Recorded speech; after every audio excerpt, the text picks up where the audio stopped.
hard-boiled, soft-boiled, poached, raw, over easy, sunny side up, over medium. No, these aren't the names of award-winning Huskies. They are different ways you could prepare an egg.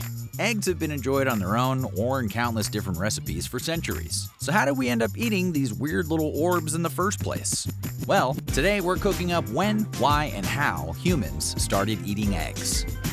But before we get started, be sure to subscribe to the Weird History Food channel. After that, leave us a comment and let us know what other mealtime favorites you'd like to hear about. Okay, let's get cracking. China is the first known country to have egg-laying domesticated hens all the way back in 5400 BC, followed shortly after by East India, where there is evidence of domesticated wild fowl laying eggs in 3200 BC. Ancient Egyptians had chickens in 1400 BC, and Europe didn't catch the chicken bug until 600 BC. Our early egg adopters had varied usage. Ancient Egyptians were boiling eggs, poaching them, and making them into sauces, breads, and pastries. The Romans were egg fiends, effectively putting eggs on the map by making custards, omelets like the ova spongia ex lacte, an omelet with milk, honey, and black pepper, fried eggs, and soft-boiled eggs with sauces made from pine nuts, pepper, vinegar, and fish sauce. China has cultural traditions around eggs. They represent a balance between yin, egg yolk, and yang, egg white, signifying harmony in Confucian philosophy. Eggs throughout history have also been an important part of Jewish culture. Sephardic Jews in medieval Spain made frittatas, vegetable cazuelas, stuffings, and roasted over hot coals or slow-cooked huevos hamanados for Sabbath and Passover. Ashkenazi Jews' egg dishes include Eier mit Zwiebeln, scrambled eggs with onions, kugel, egg noodles, and matzah balls. Eggs in Jewish culture are a symbol of life, death, and fertility, frequently used during funeral rites and Passover. Traditionally, a hard-boiled egg is placed on the Seder plate as a symbol of renewal and the cycle of life. Some traditions state to dip the hard-boiled egg in salt water to commemorate the tears of Jewish slaves in ancient Egypt. The majority of these cultures were using domesticated chickens, but ancient humans throughout time got eggs where they could. That means eggs from ducks, geese, and quail. It's even reasonable to assume, based on research, that our ancestors were climbing up to a smaller bird's nest and snatching an egg and eating it raw. Maybe a woodpecker's. In certain regions with reptiles, people would consume their eggs instead. Some cultures even used ostrich eggs if they were around. That's a big omelet.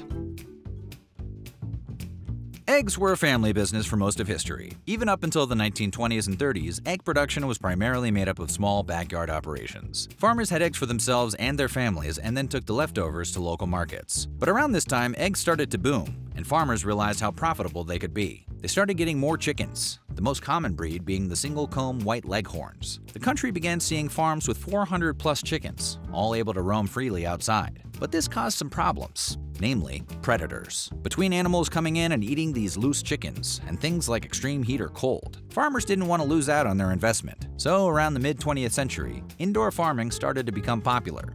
But while indoor farming protected chickens from heat stroke and wily foxes, it did not protect them from disease. And the living conditions for the birds weren't great. Chickens were kept in battery cages, small, cramped enclosures that severely restricted the chicken's mobility. These updates to the coop were designed to maximize egg production, but they often led to physical and psychological harm to the birds, such as feather pecking, beak mutilation, and other health issues. As disease started wiping out flocks, new improvements needed to be made to indoor farming. Around the 1940s, chicken farms started using coops that raised chickens off the floor. This helped make sure both the chickens and their eggs were kept away from waste, and it allowed waste removal to be more efficient.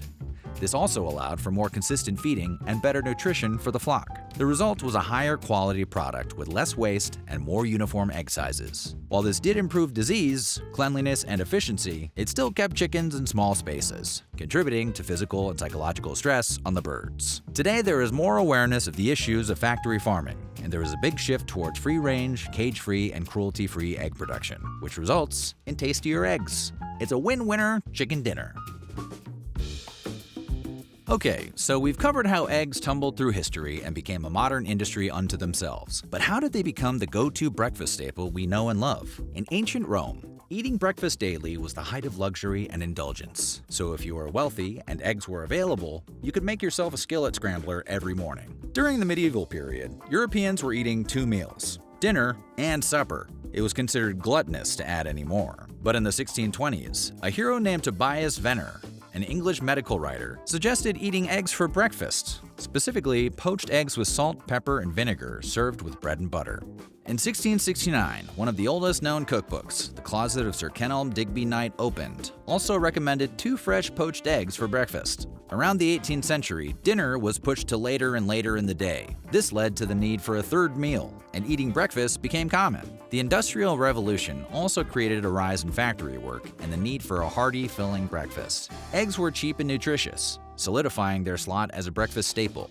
Around this time, scrambled eggs became popular due to their quick and easy preparation before heading off to work in the factory. Other cultures were also experimenting with scrambled eggs, like the Spanish huevos rotos and the Turkish menemen, and of course the French with their omelets. With the Second Industrial Revolution came the full English breakfast, a hearty meal with eggs and meats that could sometimes include 3 courses. You're really stretching the definition of breakfast, England. During the 19th century, Eggs Benedict, poached eggs, Canadian bacon, and hollandaise sauce landed on the scene in New York City.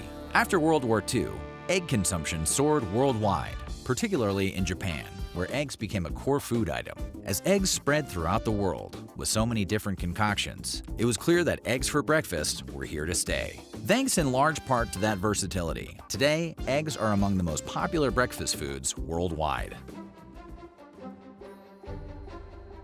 The average American consumes 286 eggs per year, and the U.S. produces approximately 75 billion eggs annually. Iowa is coming out on top of the egg race, producing 16.5 billion eggs every year. But not all eggs are created equal, and the cartons at the grocery store can be confusing. All natural and farm fresh are typically just marketing terms with no industry standard definition, so those labels are essentially meaningless. Similarly, while a carton of eggs claiming to be hormone-free is technically true, it's true about all eggs because it's against the law to administer hormones to poultry. No antibiotics is also less significant than it may seem because it's rare for the industry to use antibiotics in commercial egg production. Some label terms you can trust a little more are organic and pasture-raised. Organic eggs come from chickens that are fed organic feed, and they're raised in a free-range environment with no cages and access to outdoor space. While this is regulated by the USDA, there is still some debate over what constitutes free range, and the level of outdoor access can vary greatly from one farm to another. Pasture-raised eggs are laid by chickens that spend the majority of their time outside. Typically, farms will rotate their flocks between environments to ensure diversity in the bird's diet. However, the staggering number of eggs sold each year presents a constant challenge in balancing demand for cheap eggs with the need for humane and sustainable farming practices. In some states, like Colorado, laws are being passed that require all chickens to be kept in a cage-free housing system. That means grocery stores with fewer egg options and higher egg prices. As consumer awareness grows, the egg industry will likely continue to see shifts in production methods to meet both ethical standards and the need for large-scale production. Part of the appeal of an egg-centric breakfast are the supposed benefits you get from scarfing down a scrambler. But are eggs actually good for us? Or is the whole world burying themselves into an early grave with these cholesterol-ridden yolk sacs? Eggs are a bioavailable, high-quality, complete protein, similar in nutritional content to breast milk. Eggs contain all 9 essential amino acids. They're packed with vitamin A, D, B2, and B12. And they've got your fair share of minerals like iron, selenium, zinc, iodine, and choline, all of which support our brains. Additionally, eggs contain antioxidants like lutein and zeaxanthin, which help support our eyes and reduce inflammation while protecting against oxidative stress, which could reduce the risk of heart disease. Not bad, right? But over the years, there have also been concerns over the cholesterol content of eggs. There are mixed results on whether or not eggs contribute to heart disease. Some studies show no connection, while others have determined a slight increase in risk. Furthermore, the good cholesterol in eggs, HDL cholesterol, could actually increase the level of beneficial cholesterol and may help protect against heart disease. Certain egg producers are even trying to combat cholesterol by feeding chickens a diet of polyunsaturated fats, but there isn't any strong evidence that this is effective. Overall, the studies on whether or not eggs are good for us are mixed and rely on a variety of other diet factors. But the general agreement seems to be that, as delicious and nutritious as they are, you should enjoy your eggs in moderation. As long as you don't attack every breakfast like Gaston, you should be okay. So what do you think? Are you an egghead? Or do you start your mornings with another breakfast staple? Let us know in the comments below. And while you're at it, check out some of these other weird history food videos.